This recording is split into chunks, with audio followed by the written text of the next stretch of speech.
Hello friends, தினம் ஒரு சிறுகதை தொகுப்பில் இன்றைக்கி நம்ம பார்க்க போகிற கதை வந்து என்னென்னு பார்த்தீங்கன்னா, 3 முட்டை மந்திரம்.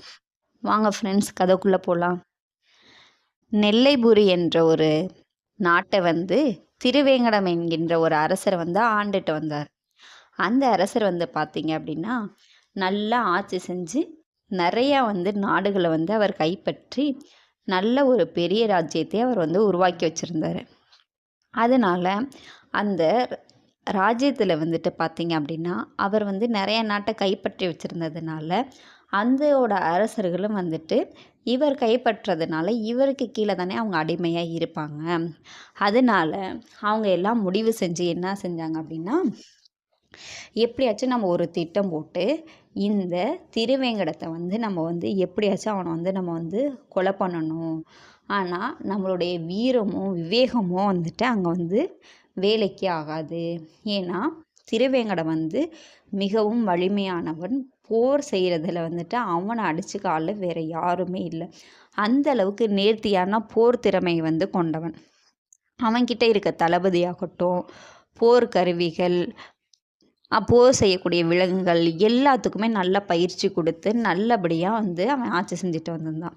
அதனால் எந்த வீரத்தை கொண்டுமே வந்துட்டு நம்ம வந்து திருவேங்கடத்தை வந்துட்டு நம்மளால் கொல்ல முடியாதுன்னு நினச்சி ஒரு சூழ்ச்சியை வந்து செய்ய ஆரம்பித்தாங்க.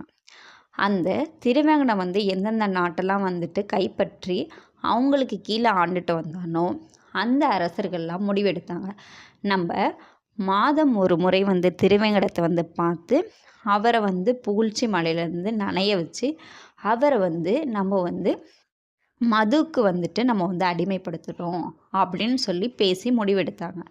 ஏன்னா திருவேங்கடத்துக்கு வந்து மது பழக்கம் கிடையாது. அதனால மற்ற அரசர்கள்லாம் என்ன முடிவெடுத்தாங்க அப்படின்னா, திருவேங்கடத்தை வந்து எப்படியாச்சும் நம்ம மது பழக்கத்துக்கு வந்து அடிமை ஆக்கிட்டோம் அப்படின்னா எப்படியும் ஒரு நாள் வந்து நம்ம வலையில வந்துட்டு விழுந்துருவான். இதுதான் நம்மளுடைய முதல் கட்ட சூழ்ச்சின்னு சொல்லிட்டு எல்லா அரசர்களும் திட்டமிட்டபடி மாதம் ஒரு முறை வந்துட்டு திருவேங்கடத்தை பார்க்க வந்துட்டு போனாங்க. அப்போ வந்துட்டு போகும்போது திருவேங்கடத்துக்கு பிடிச்ச நல்ல நெல் கதிர்கள், விலையுயர்ந்த ஆபரணங்கள், அது மாதிரி விதைகள், நெல் பயிர் வந்து செய்கிறதுக்கு, விவசாயம் செய்கிறதுக்குன்னு சொல்லிட்டு எல்லாமே எடுத்துகிட்டு போனாங்க. இதெல்லாம் பார்க்கும்போது திருவேங்கடத்துக்கு வந்து ரொம்பவும் நெகிழ்ச்சி வந்து ஆரம்பிச்சிருச்சு. ஆகா, நமக்கு கீழே இருந்த அரசர்களாக இருந்தாலும் நம்ம நாட்டை முன்னேற்றத்துக்காக நம்ம மேலே இவ்வளோ தூரம் அன்பா இவ்வளவு கொண்டாந்து கொடுக்குறாங்களேன்னு சொல்லிட்டு அவனும் வந்து நல்லா உபசரித்து மாதம் ஒரு முறை வந்து நீங்கள் கண்டிப்பாக வந்து இது மாதிரி விருந்து சாப்பிட்டு போகணும்னு சொல்லிட்டு அழைப்பு விடுக்க ஆரம்பித்தான். முதல் மாதம் 2 மாதங்கள் வந்து ஓடிட்டு இருந்துச்சு. அப்போ பார்த்தீங்க அப்படின்னா திருவேங்கடத்துக்கு வந்துட்டு மற்ற அரசர்கள் அதில் வந்து 5 பேர் கொண்ட குழு அவங்க ரொம்பவும் திருவேங்கடத்திட்ட வந்து நெருங்கி பழகிறதுனால திருவேங்கடம் வந்துட்டு அவங்கள மற்ற அந்த 5 அரசர்களையும் உண்மையாலுமே ரொம்ப நெருங்கி வந்து பழகி ரொம்பவும் நம்ப ஆரம்பிச்சுட்டான். அதுக்கப்புறம் தான் வந்துட்டு என்ன பண்ணாங்கன்னா, அந்த 5 அரசர்களும் அவங்களோட சூழ்ச்சியை வந்து கொஞ்சம் கொஞ்சமா நகர்த்த ஆரம்பிச்சாங்க. திருவேங்கடத்திட்ட வந்துட்டு, நீங்க வந்து இந்த மாதிரி மதுபானங்கள்லாம் குடிக்க மாட்டீங்களா? இது மிகப்பெரிய அரசர்கள் வந்து கண்டிப்பா குடிச்சே ஆகணும். அது அவங்களுடைய வந்து தன்மானம். இது குடிக்கிறதுனால நீங்க வந்து உங்களுடைய வலிமையெல்லாம் வந்து இழந்துட மாட்டீங்க. இது ஒன்றும் தப்பான பழக்கங்கிறது ஒன்று கிடையாது. நீங்க வந்து எவ்வளோ வேலை செஞ்சிருப்பீங்க, எவ்வளோ அசதியா இருப்பீங்க, அதை போக்கிக் கொள்றதுக்காக இது ஏற்படுத்தப்பட்ட சாதாரண ஒரு மருந்து தான் அப்படின்னு சொல்லிட்டு, இது கொஞ்சமா நம்ம எடுத்துக்கிறதுனால எந்த ஒரு தவறும் இல்லைன்னு சொல்லிட்டு திருவேங்கடத்துக்கு அந்த ஸ்மெல்லே பிடிக்காம இருந்த அந்த திருவேங்கடம் கொஞ்சம் கொஞ்சமா சாப்பிட ஆரம்பிச்சா மதுக்கு. இப்படி கொஞ்சம் கொஞ்சமா சாப்பிட்டு வந்த திருவேங்கடம் ஒரு நாள் வந்து என்ன பண்ணிட்டான் அப்படின்னா, மது பழக்கத்துக்கு வந்து அவனுக்கு தெரியாமையே அடிமையாகி விட்டுட்டான். இப்படியே அந்த 5 அரசர்களும் காலப்போக்கில் 5-6 மாசம் கழிச்சு திருவேங்கடத்துக்கு கொஞ்சம் கொஞ்சமா மது பழக்கத்தை கற்றுக் கொடுத்து அதுக்கு அடிமையாக ஆக்கிட்டாங்க. இதை தெரிஞ்ச ராணி வந்து எவ்வளோ முயற்சி பண்ணாங்க திருவேங்கடத்துக்கிட்ட சொல்றதுக்கு. இந்த மாதிரி வந்து அவங்க வந்து தப்பான திட்டம் தீட்டி தான் உங்களை வந்து அடிமைப்படுத்துற முயற்சி செய்யறாங்க. இதை நீங்க எப்படியாச்சும் இந்த வலையில விழாதீங்க, எப்படியாச்சும் வந்து இதுல இருந்து நீங்க வெளியில வாங்கன்னு சொல்லும் போது அந்த அரசர் வந்து கேட்ட மாதிரியே தெரியல.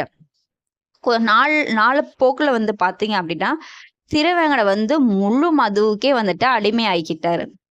இததான் சாக்குன்னு வச்சு, மத்த 5 அரசர்களும் என்ன பண்ணாங்க அப்படின்னா, திருவேங்கடத்த நம்ம எப்படியாச்சும் வந்து கொலை செஞ்சிரணும் அப்படின்னு சொல்லி திட்டம் போட்டுட்டு இருந்தாங்க.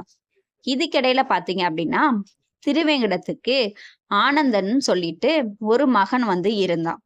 ஆனா, அந்த ராணி வந்து என்ன பண்ணுவாங்க அப்படின்னா, அந்த ஆனந்த வந்துட்டு ஏன்னா திருவேங்கடம் வந்து நல்ல ஆட்சி புரிஞ்ச ஒரு நல்ல அரசர்.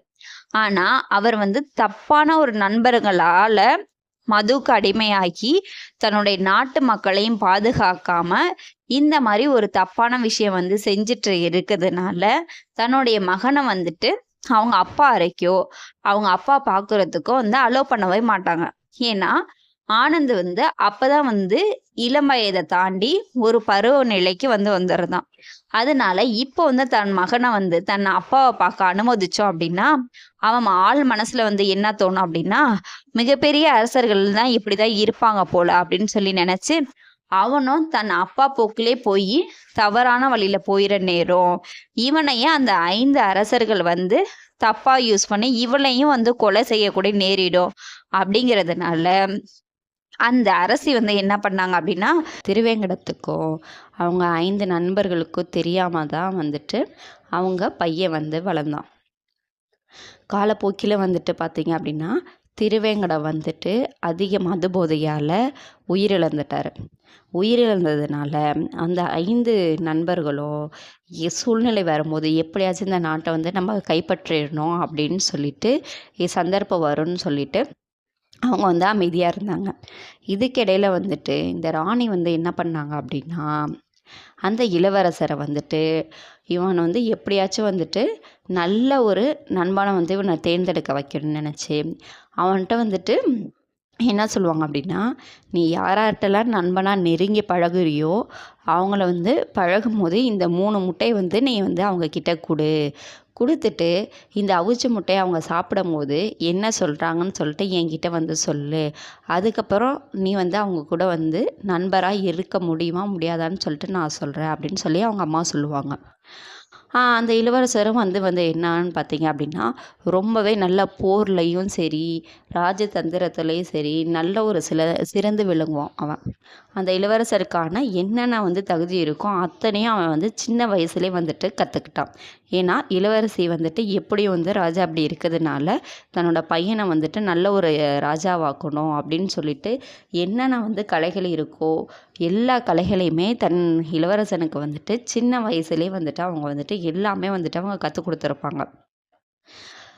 அப்போ வந்து இளவரசர்ட்ட வந்துட்டு, இவன் வந்து இளவரசர் பையன் அப்படி இளவரசன்னு சொன்னோனே, எல்லாமே வந்து என்ன பண்ணுவாங்க, இவன்ட்ட வந்துட்டு நட்பு வச்சுக்க எல்லாமே ஆசைப்படுவாங்க. ஏன்னா, அவன்ட்ட உள்ள காசு, பணம், புகழ் அதுக்காகவே. அப்படி இருக்கும்போது, அண்டை நாட்டு இளவரசரோட ஒரு பையன் வந்து இவன்ட்ட வந்து ரொம்பவும் நெருங்கி பழகுவான். ரொம்ப வந்துட்டு இவன் மேல பாசமா இருப்பான்.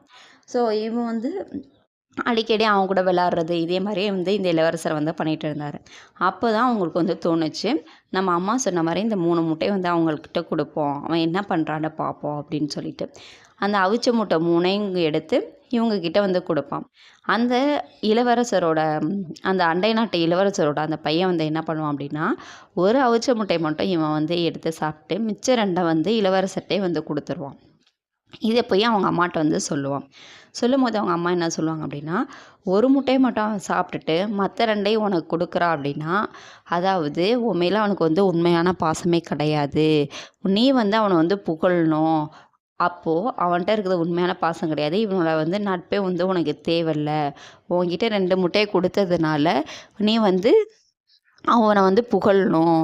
அவனோட மரியாதை தான் வந்து அதிகப்படியா தெரியுது. நீ வந்து தாழ்ந்த மாரி வந்து அவன் நெனைக்கிறான். உன்ன அவன் மதிக்கவே இல்ல. இந்த ஃப்ரெண்ட்ஷிப் வந்து உனக்கு தேவையில்லன்னு சொல்லிருவாங்க.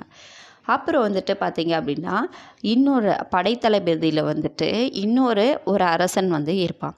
அவனும் இவன் கூட வந்துட்டு சேர்ந்து விளையாடுவான். எல்லாமே இது பண்ணுவான். அப்போ வந்து அவன் வந்து கூப்பிடுவான். நம்ம 2 பேரும் வந்து ரொம்ப நெருங்கிய நண்பர்கள் ஆயிட்டோம். "வா என்னோட நாட்டுக்கு வந்து உங்கள வந்து கூட்டிட்டு போறேன்" அப்படின்னு சொல்லுவான். அப்போ வந்து அப்பதான் இவங்க அம்மா சொன்னது இவனுக்கு ஞாபகம் வரும். அவன்கிட்டயும் வந்துட்டு இந்த 3 அவிச்ச முட்டைய வந்து குடுப்பான். அவன் என்ன பண்ணுவான் அப்படின்னா, ஒரு முட்டைய கூட இவனுக்கு வந்து குடுக்காம, அவன் அந்த 3 முட்டையுமே அவனே சாப்ட்டுருவான். சாப்பிட்டதுனால, இத வந்து அவங்க அம்மாகிட்ட போய் சொல்லுவான். ஏன்னா, அந்த இளவரசரோட பையன் வந்து மிகப்பெரிய நாடு அது. இவங்க நாட்ட வந்து கம்பேர் பண்ணும்போது. அதனால அவங்க அம்மா என்ன சொல்லுவாங்கன்னு பார்த்தீங்க அப்படின்னா, "அவன் வந்து உன்னை மதிக்கவே இல்ல. நீ சிறிய நாட்டு இளவரசர்னா, நான் வந்து எங்க நாடு வந்து ரொம்ப பெருசு. நாங்க தான் வளம், எல்லாத்துலேயும் வந்து சிறந்தவங்க. நீங்க எங்களோட எப்போதுமே தாழ்ந்தவங்க தாங்கிறத இதன் மூலமா உனக்கு வந்து சொல்லியிருக்கான். உண்மையாலுமே அவன் இதா இருந்தான் அப்படின்னா, உனக்கும் அவனுக்கும் பாதி பாதி அவன் வந்து சரிசமமா பங்கிட்டு கொடுத்து சாப்பிட்ருப்பான். இந்த நட்பு உனக்கு வேணாம் அப்படின்னு சொல்லிருவாங்க. அப்போ தேரோட்டியா இருந்த அந்த நாட்டு இளவரசருடைய பையன் வந்துட்டு அவங்க வீட்ல வந்துட்டு இந்த மண்பாண்டங்கள் இதெல்லாம் செய்கிறதுல வந்துட்டு ரொம்பவும் நேர்த்தியானவன். அவன் வந்து நிறைய சிற்பங்கள வந்து செய்வான். அது வந்து இந்த இளவரசருக்கு வந்து ரொம்ப பிடிச்சிருக்கும். அதனால அவன் கூட போய் அடிக்கடி வந்து பேசும்போது, அந்த சிற்பங்கள்லாம் வந்துட்டு வாங்கும்போதும், அவன் வந்து நல்லா பேசி விளையாடும்போது, அவங்க 2 பேரும் ரொம்ப நெருங்கிய நண்பர்களா ஆகிவிடுவாங்க. அப்புறம் வந்து பார்த்தீங்க அப்படின்னா, அவன்கிட்டயும் வந்துட்டு இந்த இளவரசர் வந்து இந்த 3 அவிச்ச முட்டைய வந்து குடுப்பாங்க. குடுக்கும்போது அந்த குயவரோட பையன் வந்து என்ன பண்ணுவான் அப்படின்னா, அது ஆக்சுவலி 3 முட்டை இருக்கும். 3 முட்டையுமே அவிச்ச முட்டை. அதில வந்துட்டு ஒரே ஒரு முட்டைய வந்து எடுத்து, அத வந்து சரி பாதியா வந்து பிரிச்சுட்டு, ஒண்ணு பாதி வந்து இவன் சாப்பிடுவான். பாதி வந்து இந்த இளவரசர்ட்ட குடுத்துட்டு, மீதி 2 யாருக்காச்சும் நம்ம குடுத்துருவோம், பசியோட வரவங்களுக்குன்னு சொல்லுவான். இத போய் அவங்க அம்மாகிட்ட சொல்லும்போது, அவங்க அம்மா சொல்லுவாங்க, "இவன் தான் வந்துட்டு உண்மையான ஒரு நண்பன். ஒண்ணு கிடைச்சாலும் அதுக்கு சரி பாதியா 2 பேருமே பங்கிட்டு உண்ணணும். எந்த ஒரு எதிர்பார்ப்புமே இல்லாம உண்மையான அன்பு இருக்கிறது இவனுக்கு மட்டும் தான்." அப்படின்னு சொல்லிட்டு, இந்த இளவரசர வந்து ராஜாவாக்கிட்டு, அந்த தேரோட்டியோட மகன வந்து என்னவாக்குவாங்க அப்படின்னா, அமைச்சராக்குவாங்க. அதுக்கப்புறம் அந்த 5 அரசர்களும் போர் தொடுத்து வருவாங்க. போர் தொடுத்து வரும்போது பார்த்தீங்க அப்படின்னா, அந்த இளவரசரும், அவங்களோட நண்பனும் சேர்ந்து அந்த நாட்ட வந்து அடுத்தவங்க கிட்ட வந்து கைப்பற்ற விடாம, இவங்களே நல்லா ஆட்சி செஞ்சு புரிஞ்சுட்டு வருவாங்க. பார்த்தீங்களா ஃப்ரெண்ட்ஸ் இந்த கதையில, அவங்க அப்பா வந்துட்டு திருவேங்கடம் வந்துட்டு ஒரு நல்ல ஒரு புத்திசாலியான அரசர். எல்லா நாட்டையும் கைப்பற்றி தனக்கு கீழான ஆட்சி செஞ்சுட்டு வந்தாரு.